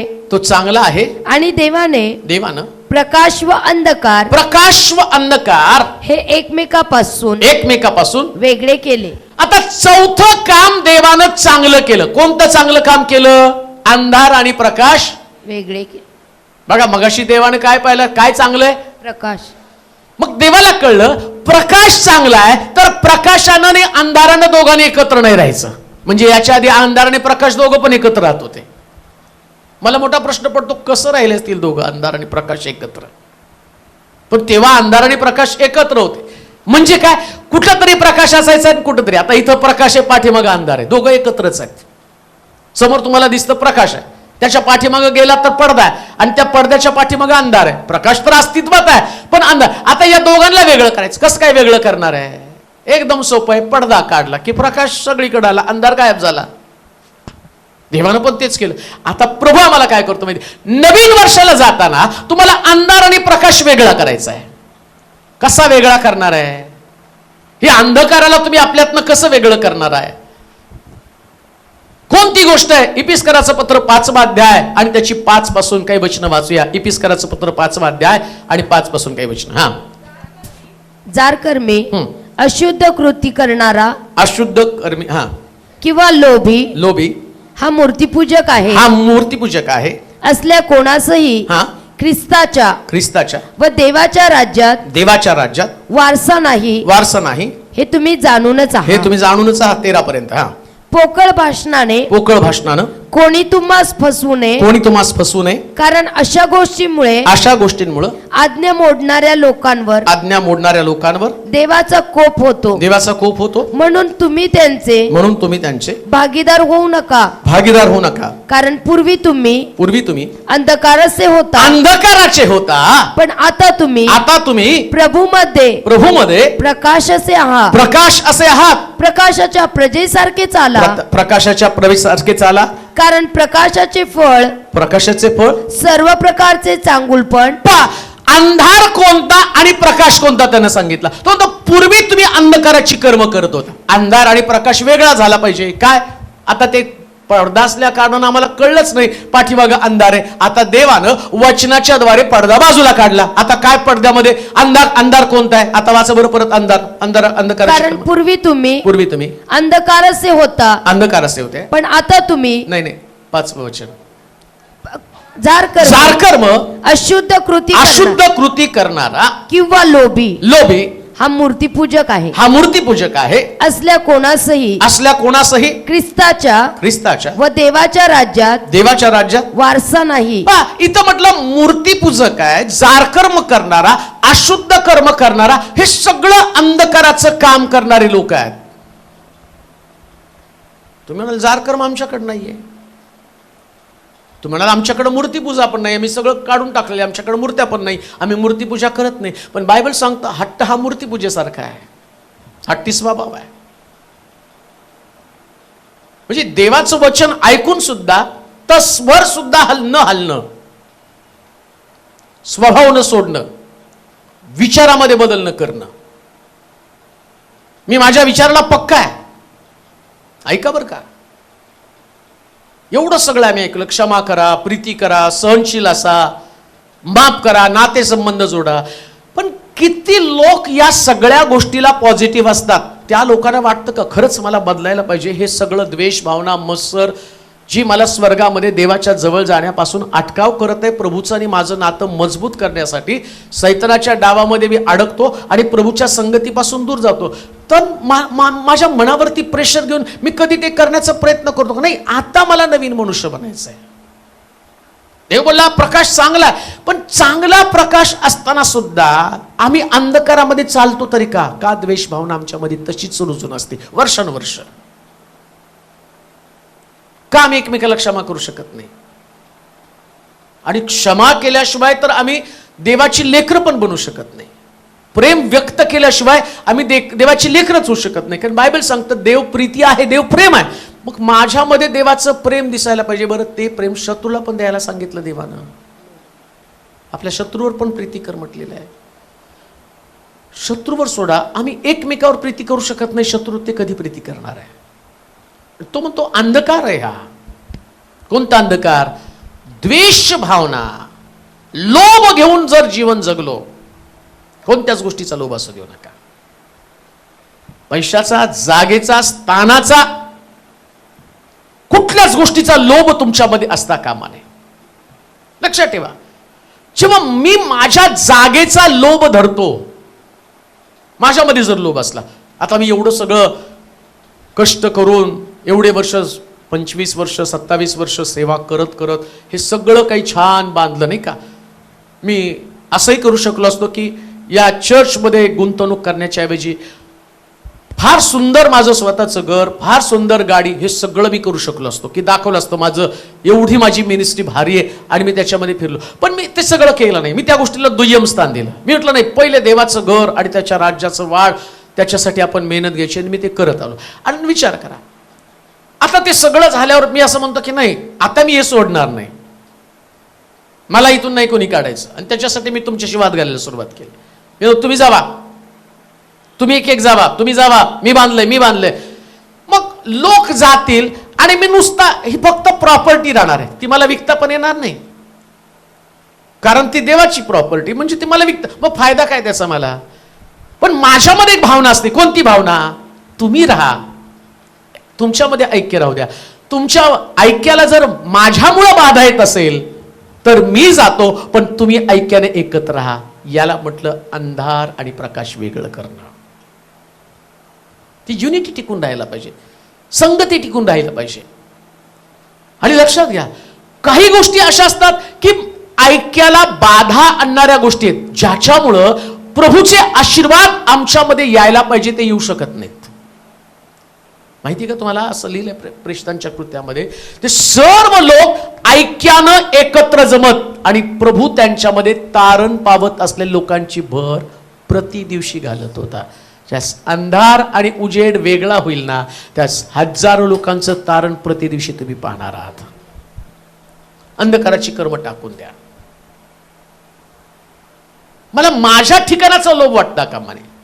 दुसऱ्या भाषेमध्ये, मला माझ्या जागेबद्दल कुठल्याही प्रकारचं आकर्षण असताच कामा नये, माझ्या जागेविषयीचं आकर्षण. आणि देवाला तुमचं प्रमोशन करायचं असतं, प्रेज द लॉर्ड म्हणाल का? देवाला तुम्हाला त्या जागेवरती नसतं ठेवायचं. काय करायचं? प्रमोशन. आता मी जर म्हटलं देवा नाही मला शिलोचं पाळकच ठेव, अरे तुला फॉरेनला न्यायचंय म्हणल्यावर आता काही लोकांच्या डोक्यात जातेच का काय.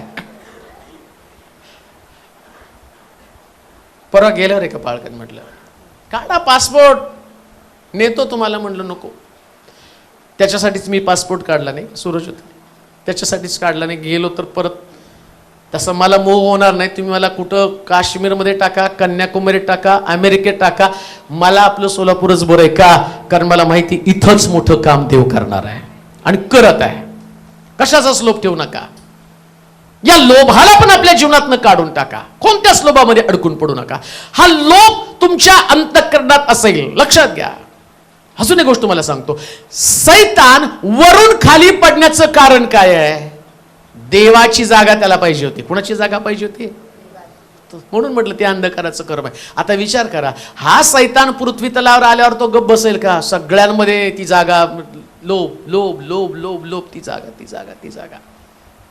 पण लक्षात ठेवा, आमच्या जीवनात सर्वात वरची जागा फक्त देवालाच आहे. कुणाला? देवाला, बाकी कुणाला नाही. देवाचं स्थान उच्च असलं पाहिजे. अंधकार त्यानं वेगळा केला. वाचा बरं. हा, देवाने प्रकाश पाहिला, जारकर्मी अशुद्ध कृती करणारा किंवा लोभी अशुद्ध कुठलीच कृती तुमच्यामध्ये असता कामा नये. अशुद्ध विचार, अशुद्ध बोलणं, अशुद्ध नाती, कोणतंच अशुद्ध पण तुमच्यामध्ये असू नये. बोलताना तुमच्यामध्ये नेहमी शुद्धता असावी. शुद्धता या शब्दाचा अर्थ काय? म्हणजे स्वार्थ असणं म्हणजे अशुद्ध आहे. कोणत्याही गोष्टीसाठी जर तुमच्याकडे स्वार्थ असेल, मला त्याच्यातनं काहीतरी मिळायला पाहिजे, ही जर भावना असेल तर ते शुद्ध नातं नाहीये, ती भावना शुद्ध नाहीये. काय घडलं? प्रेषितांच्या कृत्यामध्ये आम्ही पाहतो की हनन्या आणि सफीरा त्यांनी संपत्ती विकली आणि अर्धा भाग त्यांनी स्वतःसाठी ठेवला. तिथंच त्यांचं नातं अशुद्ध बनलं. का नातं अशुद्ध का बनलं नातं? कारण त्यांच्यामध्ये स्वार्थ आला. का? कोणता स्वार्थ? सगळ्या लोकांनी मालमत्ता आणून प्रेषितांच्या चरणाजवळ ठेवली, पण मग त्यांच्या डोक्यामध्ये काय आलं की आमचं भविष्यात पुढे कसं होणार आहे. म्हणजे त्यांनी भविष्याचा विचार केला. लक्षात ठेवा, तुमची नाती एकमेकाबरोबर निर्माण होत असताना तर लक्षात ठेवा, कोणत्याही प्रकारचं अशुद्ध संबंध एकमेकाबरोबर असू देऊ नका. स्वार्थी भावना कधीच राहू देऊ नका. तुमचा फायदा होतो म्हणून नाती निर्माण करायची नाही, तर नाती यासाठी निर्माण करायची की त्या नात्यानं देवाचं सानिध्य आमच्यामध्ये येतं. देवाचं सानिध्य आमच्यामध्ये येतं, लक्षात ठेवा. तुमचं माझं नातं काय? तुम्ही मला द्यावं, तुमच्याकडनं मला उत्पन्न मिळावं, या उद्देशानं मी ही चर्चची स्थापना केली नाही. उद्देश काय होता? सिस्टरने घराच्या ओपनिंगच्या वेळेस सांगितलं. पहिल्यांदा त्यांच्या घरामध्ये गेलो तर त्यांची काय परिस्थिती होती? फाशी घ्यायला ते निघाले होते. लेकरांचं शिक्षण, कर्जबाजारीपणा, सोमगल ब्रदरला 265 रुपये पगार यायचा. त्याच त्यांच्या समोर कितीतरी मोठ्या, पण 5-5 तास मी जाऊन बसत होतो. कशासाठी बसत होतो जाऊन? काय कारण होतं तिथं? त्यांना तर 265 रुपये पगार आहे, मग कशाला जाऊन बसत होतो? काय कारण होतं की त्यांच्याजवळ जाऊन बसावं तासंतास? फक्त उद्देश एकच होता, मरू नये त्यांनी, टिकून राहावं, परिवार तुटू नये. आज ना उद्या देव परिस्थिती बदलेल, आणि देवानी परिस्थिती बदलली नाही का?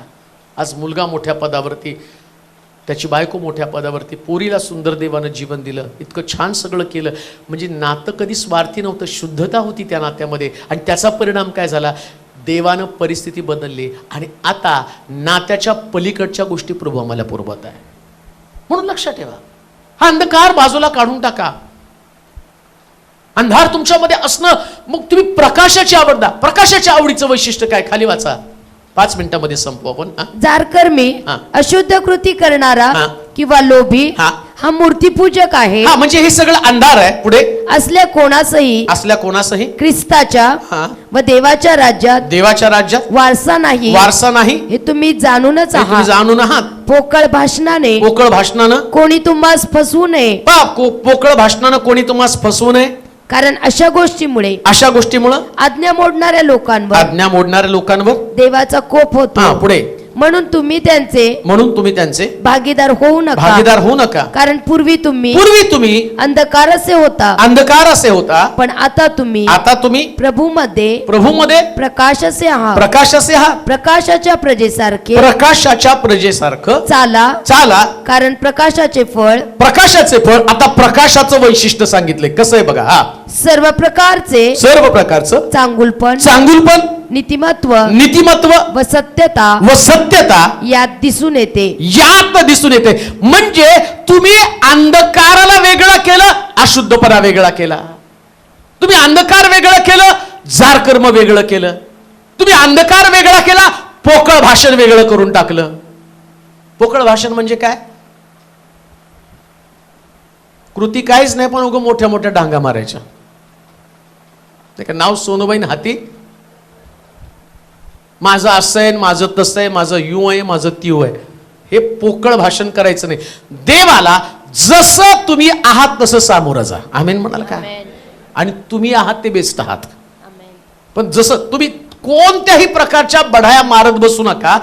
तुम्हाला जे बनायचंय ते तुम्ही बनणार आहात. पण आता तुमच्याकडे लोकांनी विचारलं, आता तुमच्याकडे काय? तर त्याला उत्तर फक्त एकच, आता माझ्याकडे देव आहे. पेत्र म्हणतो, माझ्याकडे सोनं रूप. बघा, आता एखादा नवखा प्रिचर जर असताना तर त्याने म्हटलं असतं, माझ्या मागे ये, मी तुला सोनं रूप देईल. येशू नाही देणार. येशूकडे आल्यावर मग तुला नोकरी लागल, मग तुझं लग्न होईल, अमक होईल, तमक होईल. परवा एकाने मला फोन केला आणि त्यांनी सांगितलं, मी तुमच्या सोलापुरातच राहतो, तुमचा धर्म मला माहित नाही, पण तुमच्या धर्मातली मुलगी मला करायची. अरे म्हटलं, आमच्या धर्मातल्या लोकांना मुली मिळणार, तुला कुठं आमच्या धर्मातली मुलगी देऊ? म्हणजे त्यांना वाटतं काय, इकडं आल्यावर मुलगी मिळती, लग्न होतं, घर मिळतं. लक्षात ठेवा, हे मिळत नाही, जे मिळतं ते त्याच्यापेक्षा भारी. त्याला मिळवलं तर सगळ्या गोष्टी आपोआप मिळतात. लक्षात ठेवा, चांगल्या गोष्टीची सुरुवात करताना अंधकाराला दूर करून टाका. कोणाला सुद्धा अशा पोकळ गोष्टी बोलू नका. येशू त्यांच्या जीवनामध्ये आवश्यक आहे. ख्रिस्ताला स्वीकारणं महत्वाचं आहे. ख्रिस्ताला स्वीकारल्यावर तुमचं तारण होणार आहे, आणि तारणानंतर बाकीचे आशीर्वाद तुम्हाला मिळणार. पहिल्यांदा देवाचं लेकरू बनलं पाहिजे, मग त्यात लेकराचे आशीर्वाद तुम्हाला मिळणार आहे. म्हणून म्हटलं, आता प्रकाशाची कर्म काय सांगितलं तर तो म्हणतो, चांगुलपण, नीतिमत्व व सत्यता. जर तुम्ही प्रकाशामध्ये चालत आहात, चांगलं काय, आतापासून सत्य जीवन मी जगणार. आमीन म्हणाल का? ओरिजिनल, सगळं ओरिजिनल तुमचं जे आहे ते ओरिजिनल असू द्या. तुम्हाला वरपांगी जीवन जगण्यामध्ये काहीच मजा नसते. जे तुम्ही आहात सत्य जाणून ठेवून त्या पद्धतीने तुमची कृती करा. ट्रुथ, सत्य तुम्हाला समजेल आणि सत्य तुमचं बंधमुक्त नाही, भ्रमनिरास करेल. बंधनमुक्त शब्द आहे पण त्याला खरं त्याचा अर्थ काय माहिती का, तुमचा भ्रमनिरास करेल. भ्रम म्हणजे कधी कधी सत्य माहीत नसल्या कारणानं भ्रमामध्ये आम्ही राहतो. नाही, मी जाणार आहे स्वर्गामध्ये. आणि इथं म्हटलं असली कर्म करणारे देवाच्या जवळच नाही, म्हणजे आमचा भ्रम तुटला. अंधार आणि उजेड एकत्र कसं राहणार? मी लोभ आहे आणि म्हणतो मी स्वर्गामध्ये पोहोचणार आहे. मी जारकर्मी आहे म्हणतो स्वर्गामध्ये जाणार. मी मूर्तीपूजा करतो तो म्हणतो मूर्तीपूजा करणारे लोक स्वर्गामध्ये. सगळं करून सुद्धा बरेच लोकांना आम्ही बाप्तिस्मा पण घ्यायचा नाही, हे बी करायचं ते बी करायचं, हे बी करणार ते बी करणार. तो भ्रम तोड, अंधार आणि उजाड वेगळं करून टाक. आता तुला खरं सत्य स्वीकारणं गरजेचं आहे. आणि खरं सत्य काय? येशू ख्रिस्त आणि स्वर्गातला यहोवा देव याच्या खेरीज तुला अन्य देव नसावा, हे सत्य आहे. त्या सत्याप्रमाणे तुम्हाला चालावं लागणार. अंधार आणि उजेडाला वेगळं करा, पापाची कर्म टाकून द्या. देवानं चांगल्या कामाची सुरुवात केली. आज आम्ही चांगल्या कामाची सुरुवात करणार. कोणतं? सगळं अमंगळपणा बाहेर काढणार आणि प्रभूला म्हणणार, प्रभूजी नवीन वर्ष दिलं, सगळं काही आता मी नवीन करणार आहे. नवीन करा. बोलताना नवीन बनून बाहेर जा. लक्षात ठेवा, आजारी बनून बाहेर नाही जायचं. एकमेकाला भेटल्यावर त्यांना म्हणायचं, प्रभू नवीन वर्षाची शुभेच्छा. नुसतं happy new year happy new year म्हणत बसू नका. प्रभू तुम्हाला भरपूर आरोग्य देव, दीर्घायुष्य देव. ज्यांना घर नाही त्यांना म्हणा, प्रभू तुम्हाला घर देव. बोला एक आशीर्वाद. आणि तुम्ही तसं बोलाल आणि पुढच्या वर्षी 25ला जाताना ते तुम्ही, सिस्टर गेल्या वर्षी तुम्ही म्हणला होता घर देणार, आज माझ्याकडे घर आहे. त्यास तुमची कॉलर टाईट होणार आहे. अरे मी बोललो म्हणून ते अस्तित्वात आलं. देव बोलला. तुम्ही जाताना काहीतरी बोलून जा. चर्चसाठी एकदम सुंदर खुर्च्या असतील, बोला. मला येऊन सांगा, पालक साहेब आपल्या खुर्च्या लई भारी असतील. आता माझ्याकडे खुर्च्यांसाठी पैसे नाही, पण तुम्ही बोलल्याबरोबर ती आपोआप ते पैसे खुर्च्यांसाठी पण यायला सुरुवात होतील. आणि बरोबर एवढा सुंदर हॉल आणि त्याच्यामध्ये खुर्च्या बसण्याची व्यवस्था इतकी भारी असेल. समगल सिस्टर तुम्हाला तिथं गुगल मीटवरून बघता बघता तुमचे डोळे पांढरे होतील. अरे मी का पुण्याला गेले, का पुण्यामध्ये राहिले. लक्षात ठेवा, आमचा प्रभू हे सगळं करण्यासाठी समर्थ आहे. चांगलं बोलूया. या मंदिरासंबंधानं, लोकांसंबंधानं चांगलं बोलू. या मंदिरामध्ये कोणी वांज असणार नाही. प्रभू सगळ्यांना लेकरांचा आशीर्वाद देणार आहे. या मंदिरामध्ये कोणी बेकार असणार नाही. प्रभू सगळ्यांसाठी उत्तमातले उत्तम जॉबच्या संधी देणार आहे. या मंदिरामध्ये कुणाकडे कुठलेच प्रश्न नसणार आहे. लक्षात ठेवा, आमची लेकरं मोठ्या अधिकाराच्या पदावरती असणार आहे. आम्ही चांगलं बोलूया, चांगली सुरुवात करूया. तुम्हाला परदेशी जायचं तर देव तुमचं तेही स्वप्न पूर्ण करणार आहे. चांगलं बोलूया. परमेश्वर तुमच्या स्वप्नाला मर्यादा घालत नाही. तो म्हटलं देव बोलला आकाश हो, आकाश हो. देव बोलला अंधार वेगळं हो. तुम्हाला वेगळं करायचंय, तुम्हाला सगळं वेगळं करायचंय. चांगलं बोला, चांगली सुरुवात करा. आणि चांगली सुरुवात करताना 2024 आणि 25 ध्यानात घ्या. 24 मध्ये तुम्ही चांगलं बघाल आणि 25 मध्ये तुमच्याकडे आशीर्वाद असणार. 24 मध्ये तर असणार, 25 मध्ये मी तुम्हाला 25 पण का म्हणतो, अजून एक वर्ष एक्स्ट्रा जगायचं आहे की नाही. म्हणजे 25 पर्यंत थक धरता येणार नाही. काळजी करू नका. प्रभू चांगल्या कामाची सुरुवात करत असताना, बाहेर जाताना चांगले विचार घेऊन बाहेर जाऊया. आणि पहिल्यांदा प्रभूला म्हणू, प्रभू नवीन वर्षाबद्दल तुला धन्यवाद. आपल्या जागेवरती आपण राहूया. आपले डोळे आपण बंद करूया, नतमस्तक होऊया, मान आपण लावूया, स्वतःला नम्र करूया. देव चांगल्या कामाची सुरुवात त्यानं केली. आज आम्हाला सुद्धा चांगल्या कामाची सुरुवात करायची. त्यानं अंधार आणि प्रकाश यांना वेगळं केलं. आज देवाचं वचन प्रकाशासारखं आमच्या समोर आलेलं आहे. त्यानं आमच्या काही गोष्टी आम्हाला दाखवल्यात, ज्या आम्हाला सोडायच्यात, ज्यातनं आम्हाला बाहेर पडायचंय. आणि ते काढूनच आम्ही बाहेर पडणार आहोत. हे सर्व शक्तिमान सेनेच्या यहोवा देवा, क्रूसावरती प्राण अर्पण करून आमच्यासाठी मध्यस्थी करणाऱ्या ख्रिस्ता, कैवारी रूपानं पवित्र आत्मा जो आमच्यामध्ये आहे, जो आम्हाला मध्यस्थी करण्यासाठी कृपा पुरवतो, हे सर्व शक्तिमान प्रभू, येशूच्या नावानं आम्ही तुझ्या जवळ येत आहोत. आणि आज आम्ही आमच्या जीवनासंबंधानं प्रार्थना करतो की आमच्यातल्या कमतरता काढून टाक. नवीन वर्षामध्ये सगळं काही नवीन होऊन जाऊ दे प्रभूजी. अशुद्धता, अमंगळपण, तुला न पसंत पडणारी अंधकाराची सगळी कर्म आमच्यातनं काढून टाक. तू अंधकाराला वेगळं केलं, आज आम्ही आमच्या कर्मांना वेगळं करत आहोत. आम्ही नेहमी वाईट पाहत आलो. अंधार वाईट असताना सुद्धा देवा तू अंधाराचं वर्णन केलं नाही, तू प्रकाशासंबंधानं बोलला. आम्ही देखील जगामध्ये वाईट नाही पाहणार, जे चांगलं तू केलं ते पाहणार आहे. आमच्यामध्ये तू आरोग्य दिले हे चांगलं आहे. शुगर, बीपी, इतर आजार हे वाईट आहेत, तरी सुद्धा हे सगळे आजार असताना आम्ही धडधाकट आहोत, ही किती चांगलं आहे. त्या चांगुलपणाचं कौतुक आम्ही करतो आणि त्याबद्दल तुझे आभार मानतो. मंडळीतल्या परिवारांसाठी प्रार्थना करतो. एकही परिवार कुठल्याच प्रश्नामध्ये असू दे नकोस प्रभूजी. त्यांची खरं होऊन जाऊ दे, त्यांना लेकरं होऊ दे, त्यांचे लग्नाचे प्रश्न सुटले जाऊ दे, बिझनेसमध्ये त्यांना पुढे घेऊन जा, लेकरांचे प्रश्न सुटू दे, नातेसंबंध तुटले असतील ते नीट होऊन जाऊ दे माझ्या देवा. सगळी चांगली परिस्थिती, जे लेकरं शिक्षण घेत आहेत, आज त्यांच्याकडे बुद्धी नसेल परंतु त्यांना असा अनुग्रह दे ते सर्वोच्च पदावरती असू दे प्रभूजी. आम्ही आमच्या लेकरांची स्वप्न पाहत आहोत, त्या ठिपकेदार काठ्या त्यांच्या समोर ठेवत आहोत. मोठमोठे अधिकाऱ्याच्या पदावरती ते पोहोचणार आहेत. UPSC, MPSC आणि त्याच्यापेक्षा उच्च दर्जाच्या परीक्षा ते देतील. CA, ICWA, doctor, medical field मधले मोठमोठे ऑफिसर ते बनतील. MBA करून मोठमोठ्या पदावरती आणि चांगल्या पगाराच्या नोकऱ्या ते करतील. बिझनेस मध्ये पुढे जातील. या ठिपक्यादार काठ्या मी त्यांच्या समोर ठेवत आहे आणि मंडळी समोर काठी ठेवतो. येणाऱ्या दिवसामध्ये जागा पुरणार नाहीत असे आत्मे तू पाठवणार आहेत आणि ते नवीन वर्षाच्या सुरुवातीला आम्ही बोलत आहोत. हे करण्यासाठी तू समर्थ आहे. गेल्या वर्षामध्ये तू भारतातनं, महाराष्ट्रातनं लोक आणले, परंतु 2024 मध्ये भारतातनं आणि परदेशातनं लोकांच्या रांगा लागू दे आणि तेच आम्ही स्वप्न पाहत आहोत, जेणेकरून प्रभूजी या ठिकाणची तुझी मंडळी ही चमत्कार करणारी मंडळी ही लोकांच्या नजरेमध्ये येऊ दे. धन्यवाद देतो, तुझी स्तुती करतो. आलेल्या प्रत्येक व्यक्तीला तू आशीर्वादित कर, त्यांच्या संगती तू राहा आणि जाताना एकमेकाला भेटताना आम्ही सगळं काही चांगलं बोलणार आहोत की आमचा देव आमच्या संगती आहे. तुला महिमा, तुला स्तुती, तुला गौरव देत येशूच्या नावात ही प्रार्थना विनवणी केली म्हणून तो ऐक. आमेन. आता देवबापाची प्रीती, प्रभू येशू ख्रिस्ताची कृपा, पवित्र आत्म्याची सहभागिता तुम्हा सर्वांबरोबर आता आणि सदा सर्वकाळ राहो. आमेन. आमेन.